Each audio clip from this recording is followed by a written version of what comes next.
अब let's say आपको इसी प्राइस सेगमेंट में कैमरास बेस्ट चाहिए इमेजेस कैप्चर करने के लिए, बैटरी बैकअप में भी कॉम्प्रोमाइज नहीं करना।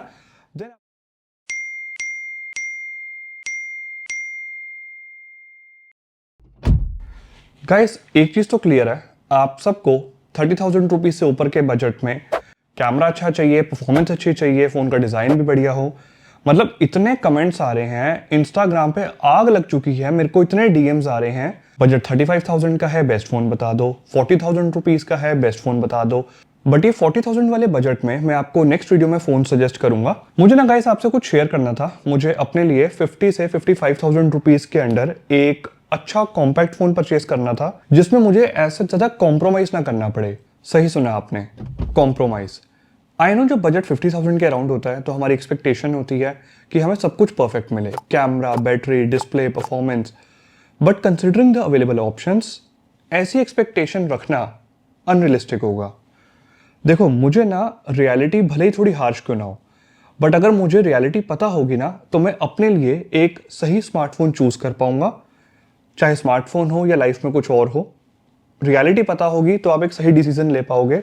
बट कई बार सब कुछ पता होने के बाद भी कुछ चीजें फोन को एक्सपीरियंस करने के बाद ही पता चलती हैं, और मुझे भी कुछ ऐसी चीजें पता चली हैं जो सरप्राइजिंगली थोड़ी डिसअपॉइंटिंग थी। अब मैंने अपनी प्रायोरिटीज को ऑर्डर वाइज सेट करा, जो सबसे ज्यादा इंपॉर्टेंट है उसको ऑब्वियसली टॉप पे रखा, और जो लीस्ट इंपॉर्टेंट है उसको सिंपली सबसे लास्ट में रखा। तो गाइस मेरे को चाहिए था सबसे पहले कि फोन में सॉफ्टवेयर एक्सपीरियंस सबसे अच्छा मिलना चाहिए। मैं सॉफ्टवेयर एक्सपीरियंस में कॉम्प्रोमाइज बिल्कुल नहीं करूंगा। सेकंड, इस प्राइस सेगमेंट में जितने भी फोन्स आते हैं, Xiaomi 15, Google Pixel 9, Samsung S25, I mean जो भी कॉम्पैक्ट फोन्स में ऑप्शंस हैं अवेलेबल, OnePlus 13S, सब में अच्छी AMOLED डिस्प्ले मिल जाती है। किसी की डिस्प्ले थोड़ी सी बेटर है, किसी में डॉल्बी विजन कंटेंट अच्छा चल जाता है, ये सब फर्क है, बट अच्छी AMOLED डिस्प्ले मिल जाती है। मुझे बस चाहिए था कि फोन में जो फिंगरप्रिंट स्कैनर हो वो अल्ट्रासोनिक हो, तो इसको कंसीडर करते हुए OnePlus 13S लिस्ट से बाहर हो गया। अब मेरे पास ऑप्शन बचे थे Xiaomi 15, Pixel 9 और Samsung S25। अब मेरी थर्ड प्रायोरिटी थी परफॉर्मेंस, फोर्थ थी हैप्टिक्स। स्टीरियो स्पीकर्स तो अच्छे होने ही चाहिए। आई नो आप सोच रहे होगे कि भाई 50,000 रुपीज में ऑलमोस्ट जितने भी फोन्स आते हैं उनमें परफॉर्मेंस तो अच्छी मिलेगी। ऐसा नहीं है। Oppo Reno 14 Pro 50,000 रुपीज का फोन है, मिल जाता है डिस्काउंट के बाद 45, 47 का, बट उसकी परफॉर्मेंस आप फ्लैगशिप लेवल की नहीं कह सकते। जो प्रोसेसर उसमें यूज हुआ है वो उतना अच्छा नहीं है। तो मेरे साथ ऐसा प्रॉब्लम नहीं था कि मुझे Qualcomm का प्रोसेसर चाहिए, Qualcomm हो, MediaTek हो, बट MediaTek का एटलीस्ट Dimensity 9300 प्लस हो या Dimensity 9400 हो तो बेटर होगा, और Qualcomm में Snapdragon 8s Gen 4 हो या Snapdragon 8 Elite हो, दोनों में से कोई भी हो चलेगा। जो मेरी फिफ्थ प्रायोरिटी थी वो इस फोन में पूरी नहीं हो पाई जो मैंने परचेस करा है, बिकॉज वो थी बैटरी बैकअप। और बैटरी बैकअप फोन का डिसेंट है जो मैंने परचेस करा है, बट मेरे को था थोड़ा सा और बेटर मिल जाए। बट बताता हूँ कि मैंने उसके बाद भी फोन क्यों चूज करा। सबसे लास्ट पे मैंने रखा कैमरास, बिकॉज कैमरा से मुझे पता था कि अगर मैं इस फोन को परचेस कर रहा हूँ तो मुझे कैमरास में कॉम्प्रोमाइज करना ही करना पड़ेगा। अब आप सोचोगे 50-55 हजार रुपए का भाई ने फोन ले लिया और उसके कैमरास में कॉम्प्रोमाइज किया, मतलब ऐसा कोई कैसे कर सकता है? सब समझाता हूँ कि कैसे कर सकता हूँ। और सुनो, मैं वो पर्सन हूं जिसके पास 55,000 रुपीज का बजट था और मैं सिर्फ नए फोन्स कंसिडर नहीं कर रहा था। मेरे पास ऑप्शन था कि मैं सेकेंड हैंड फोन की तरफ भी जा सकता हूँ, बिकॉज मेरे काफी ज्यादा कॉन्टैक्ट्स हैं, मैं बहुत सारे डीलर्स के साथ कॉन्टैक्ट में हूँ। और कई बार ऐसा होता है कि जस्ट किसी ने बॉक्स ओपन करा है, कोई फोन 2-4 दिन पुराना है, मुझे मैसेज आ जाता है कि भाई ये फ़ोन किसी ने वापस कर दिया है, 1 हफ्ते पुराना है, आपको परचेस करना है। तो ऐसे भी ऑप्शंस थे मेरे पास, उन्हीं में से एक ऑप्शन आया मेरे पास। तो मैंने जो फ़ोन परचेस करा है वो 8 दिन पुराना है, उसके बाद जाके वो मुझे कॉस्ट करा है अराउंड 57,000 रुपीज़ या 56-57 कॉस्ट करा है। फाइनली रिवील करता हूँ कि मैंने आखिर कौन सा फ़ोन परचेस करा है। देखो मेरे पास iPad Pro है, ये M4 चिप वाला, तो मेरे पास सेकेंड हैंड आईफोन का भी ऑप्शन था। और मैं बात करूं iPhone 15 Pro की, जो मुझे ऑलमोस्ट ब्रांड न्यू कंडीशन में मिल रहा था, बट मैंने उसको भी इग्नोर करा, मुझे एंड्रॉयड फ़ोन पे जाना था। क्योंकि iPad होने के बाद ज़्यादातर लोग iOS की तरफ जाते हैं, आईफोन्स परचेस करते हैं, बट मेरे को उस इकोसिस्टम के अंदर ट्रैप नहीं होना, मुझे एंड्रॉयड ही चाहिए था। मैंने चूज़ करा Samsung S25। और जहाँ तक रही बात खराब कैमरास की, तो इससे पहले आप शुरू हो जाओ नीचे कमेंट्स में कि भाई Samsung S25 के कैमरास को आप खराब कैसे कह सकते हो। देखो Samsung S25 ऐसे कैमरा सेटअप यूज कर रहा है जो अल्ट्रा वाइड एंगल लेंस है, वो तो बाबा आदम के जमाने का है। 2020 से ये same ultra wide angle lens use करते आ रहे हैं। अब इमेज प्रोसेसिंग सैमसंग ने अच्छी करी है स्नैपड्रैगन 8 एलीट चिपसेट के साथ, जो इसमें इमेज सिग्नल प्रोसेसर मिलता है वो सब ठीक है। डे लाइट में इमेजेस अच्छी आ जाती हैं और ये कंपटीशन में जो फोन्स आते हैं इस सेगमेंट में उनके साथ कहीं ना कहीं काफी हद तक compete भी कर लेता है, बिकॉज सैमसंग की जो कलर साइंस है ना in terms of skin tones या जो हल्के से आई प्लीजिंग कलर्स आपको कई बार पिक्चर्स में देखने को मिलते हैं, चाहे ह्यूमन सब्जेक्ट की बात हो या फिर प्लांट्स वगैरह की इमेज कैप्चर कर रहे हो, फ्लावर्स की, फूड की इमेज कैप्चर कर रहे हो, तो इनकी colour science most of the people including me सबको पसंद आती है। इवन अगर किसी को हाई क्वालिटी में 4K वीडियोस भी रिकॉर्ड करनी है उसके लिए भी सैमसंग S25 एक बहुत अच्छा ऑप्शन है, बिकॉज मैं इस सेगमेंट के बाकी फोन्स के साथ कुछ वीडियो क्लिप्स दिखा भी देता हूँ और मैं रिकॉर्ड करके टेस्ट कर चुका हूँ, मुझे पता है क्या डिफरेंस है। इसमें ऑटो फोकस का सच कोई इशू नहीं है और मोस्ट ऑफ द टाइम ये मतलब डायनामिक रेंज अच्छी मेंटेन करता है, कलर्स अच्छे देखने को मिल जाते हैं, नेचुरल साइड पे कलर्स होते हैं। एंड अगर ह्यूमन सब्जेक्ट है फ्रेम में तो सब्जेक्ट को फोकस में रखता है, वाइट बैलेंस ठीक देखने को मिलता है, तो 4K वीडियोस अच्छी बन जाती हैं। वेयर एज कॉम्पिटिशन में सेगमेंट में जो फोन्स आते हैं वो पिक्चर्स तो इससे भी बेटर कैप्चर कर लेते हैं, बट जब बात वीडियोस रिकॉर्ड करने की आती है तो फिर वो डिसअपॉइंट कर देते हैं। सो ये जो सेंसर्स इन्होंने यूज करे हैं सैमसंग ने, हाँ वो आउटडेटेड है बट स्टिल ये अच्छी वीडियोस रिकॉर्ड कर लेता है। कैमरा बेसिकली स्ट्रगल करता है लो लाइट में। लो लाइट में अगर मेरा कोई फ्रेंड या मैं कहीं पार्टी करने गया हूँ, किसी वेडिंग में कोई वेडिंग अटेंड कर रहा हूँ और मुझे अगर कोई बोल दे कि हमारी एक फोटो क्लिक कर दो, तो पहले मेरी पॉकेट में एक ऐसा फोन होता था like OnePlus 13, Xiaomi 15, Vivo X200 FE, जो लो लाइट में बहुत बहुत अच्छी इमेजेस कैप्चर करते हैं। बट Samsung S25 जब से है तो मैं अपना फ़ोन नहीं निकालता, मैं उनको बोलता हूँ यार दो अपना फ़ोन मैं क्लिक कर दूंगा, बिकॉज लो लाइट में इससे जो इमेजेस आती हैं उनमें नॉइस देखने को मिलती है, उनमें ग्रेन्स देखने को मिलते हैं, और गलती से अगर आप लो लाइट में अल्ट्रा वाइड एंगल लेंस का यूज़ कर लोगे तो शायद वो फोटो आप कहीं पे अपलोड नहीं करोगे, बिकॉज रिजल्ट्स बहुत डिसअपॉइंटिंग है अल्ट्रा वाइड एंगल लेंस के। तो सैमसंग से मेरी रिक्वेस्ट है कि सैमसंग S26 जब आप जनवरी में प्लान कर रहे हो लॉन्च करने का, तो उसमें जो कैमरा सेंसर्स है उसको प्लीज़ इंप्रूव कर दो। आपके जो फ्लैगशिप फ़ोन में 200 मेगापिक्सल का सेंसर आप यूज़ करते हो जो S25 अल्ट्रा में है, वही वाला सेंसर हमें जो इनके बेस मॉडल है सैमसंग S26, S26 प्लस शायद इस बार नहीं आएगा, उसमें भी वो 200 मेगापिक्सल का सेंसर दो, अदरवाइज बहुत पीछे रह जाओगे, कंपटीशन बहुत आगे निकल चुका है। मैं कुछ सैंपल्स भी आपको दिखा देता हूँ लो लाइट में जो मैंने Samsung S25, Google Pixel 9 और Vivo X200 FE से कैप्चर करे हैं। एंड अब उनमें क्या डिफरेंस है उसका टॉपिक अलग है, तो मैं जब डिटेल में पूरा कैमरा कंपेयर करूंगा, पिक्सल 9 के बारे में बात करूंगा उस वीडियो में, तब एक्सप्लेन करूंगा। बट फिलहाल एक आइडिया देने के लिए आप ये वाले कुछ कैमरा सैंपल्स देख सकते हो। अब इस फोन का कैमरा जैसा भी परफॉर्म करता है, मेरी प्रायोरिटीज की लिस्ट के हिसाब से मैं मेंटली प्रिपेयर्ड था, तो मुझे पता था कैमरा लो लाइट में अच्छा परफॉर्म नहीं करेगा और डे लाइट में बढ़िया इमेजेस कैप्चर कर लेगा, तो मेरा काम चल जाएगा। इंस्टाग्राम वगैरह पे कई थोड़ी बहुत फोटोज डालनी हो मैं इजीली डाल सकता हूँ। मेन जो मैंने प्रायोरिटीज की बात करी, लाइक मुझे अच्छी डिस्प्ले चाहिए, अल्ट्रासोनिक फिंगरप्रिंट स्कैनर चाहिए, मुझे सॉफ्टवेयर एक्सपीरियंस में बिल्कुल भी कॉम्प्रोमाइज नहीं करना, और मैं सच बताऊं मैंने जो सारे पैसे दिए एक तरह से वो सॉफ्टवेयर एक्सपीरियंस और इसमें जो चिपसेट मिलता है वो मेन मैंने उसी के दिए हैं।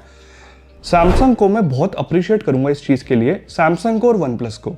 ये दो स्मार्टफोन ब्रांड्स इस टाइम पे एंड्रॉइड 15 को जितना अच्छे से ऑप्टिमाइज कर रहे हैं बाकी स्मार्टफोन ब्रांड्स नहीं कर पा रहे, और ये मेन रीजन है जिस वजह से मुझे Xiaomi 15 को इग्नोर करके, जो कि मैं Xiaomi 15 को एज अ प्राइमरी फोन पहले यूज कर चुका हूं, बट उसमें एक इशू था, एक वो फोन कभी कभी अपने आप रीस्टार्ट हो जाता था, उसको मैंने एडजस्ट कर लिया कि चल मैनेजेबल है।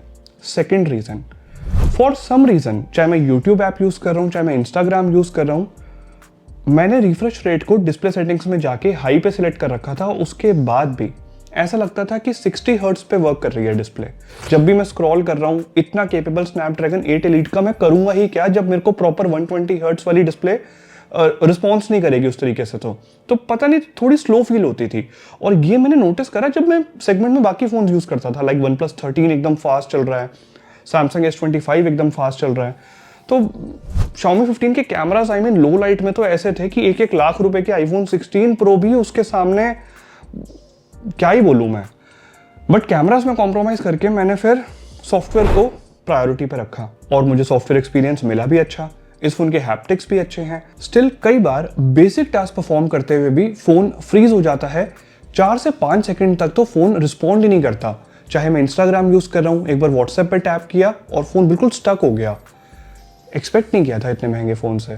फ़ोन का डिज़ाइन थोड़ा बोरिंग सा लग सकता है, काफ़ी एलिगेंट लुक के साथ ही आता है, बट ठीक है, बोरिंग मेरे को चलेगा। ज़्यादा इसको छेड़छाड़ कर देते तो शायद एक बार को अजीब लगता, बट मुझे पर्सनली इस सेगमेंट में गूगल पिक्सल 9 का डिज़ाइन सबसे ज़्यादा अच्छा लगता है, सबसे ज़्यादा प्रीमियम दिखता है। बट पिक्सल 9 की एक अपनी कहानी है। एंड्रॉयड 15 पे इसको मैं यूज़ करके टेस्ट कर चुका हूँ और इसका वीडियो बहुत जल्द आएगा। फिलहाल मैं सिर्फ इतना बोलूँगा, अगर आप Google pixel 9, pixel 9a, 9 pro या फिर 9 प्रो एक्सेल, मतलब कोई भी पिक्सल 9 सीरीज़ का फ़ोन प्लान कर रहे हो तो थम जाओ, वेट करो। मतलब सीरियसली बोल रहा हूँ, अभी परचेस मत करना, चाहे कितने भी डिस्काउंट पे मिल रहा हो। पिक्सल 9 को मैंने एंड्रॉयड 15 पे अपडेट कर लिया, बताऊंगा एक्सपीरियंस कैसा रहा। Coming back to Samsung S25, well ये फ़ोन मैंने 7 से 8 दिन पुराना 57,000 रुपीज़ का परचेस तो कर लिया, बट मैं चाहता था कि यार काश मैंने पैसे थोड़े और कम स्पेंड करे होते, काश इस फ़ोन के कैमरास थोड़ा सा और बुरा परफॉर्म कर लेते। प्रोसेसर भी स्नैपड्रैगन 8 एलीट की जगह स्नैपड्रैगन 8s Gen 3 होता तो भी चलता, बट वो फ़ोन 40,000 रुपीज़ का होता, 38,000 रुपीज़ का होता, और साइज़ यही होता स्क्रीन का 6.2 इंच या 6.3 इंच। तो मैं इस फ़ोन को भी इग्नोर कर देता, मैं सैमसंग का वो वाला फ़ोन लेना ज़्यादा प्रेफर करता। बट ऐसे स्पेक्स सैमसंग देता नहीं है अंडर 50,000, तो मुझे मिला नहीं। और OnePlus 13S, मेरे को उस फ़ोन से काफ़ी ज़्यादा एक्सपेक्टेशंस थी। मैं चाहता था कि सेम OnePlus 13 वाला कैमरा सेटअप OnePlus 13S में मिल जाए। आई नो वो फ़ोन का फॉर्म फैक्टर छोटा है, बड़े कैमरा सेंसर्स फिट करना पॉसिबल नहीं था शायद ब्रांड के लिए, इसीलिए उन्होंने पता नहीं क्या ही कैमरा सेंसर दे दिए। टेलीफोटो लेंस तो बिल्कुल भी अच्छा नहीं है उसका। बट OnePlus 13S यूज़ करने में बहुत अच्छा फील होता है, और वो बैटरी बैकअप सैमसंग S25 से काफ़ी ज़्यादा बेटर दे देता है। दूसरी चीज़, जो चार्जिंग स्पीड है, मतलब जो 90 वॉट, 100 वॉट, 80 वॉट की जो चार्जर दे रहे हैं ना ये जो चाइनीज़ ब्रांड्स हैं, भाई साहब उनकी एक बार आदत लग जाए तो ये सैमसंग में 25 वॉट की चार्जिंग पे वापस जाना आफत का काम लगता है। मतलब इसको मेरे को तो आदत थी 15 मिनट फ़ोन लगाया चार्जिंग पे, मैं नॉर्मली ब्रश करने गया, फ़ोन 55-60% चार्ज हो रखा है, बहुत है। बट इसको प्रॉपर मुझे 1 घंटा चार्जिंग पे लगाना पड़ता है। चार्जिंग टाइम ज़्यादा है, बट इसमें जो 4000 mAh की बैटरी है वो बैटरी बैकअप मेरे को ठीक दे देती है। वाईफाई पे ये फ़ोन मेरा पूरा दिन निकाल रहा है, एंड में 10% बैटरी बचती है। बट जिस दिन मैं बाहर हूँ, पूरा दिन 5G पे यूज़ कर रहा हूँ फ़ोन को मोबाइल डेटा पे, एंड जब ट्रैवल कहीं पे कर रहे हो तो 5G से 4G के बीच में नेटवर्क फ्लक्चुएट भी होता है, तो बैटरी कंजम्पशन ऐसे में ज़्यादा होने लग जाता है।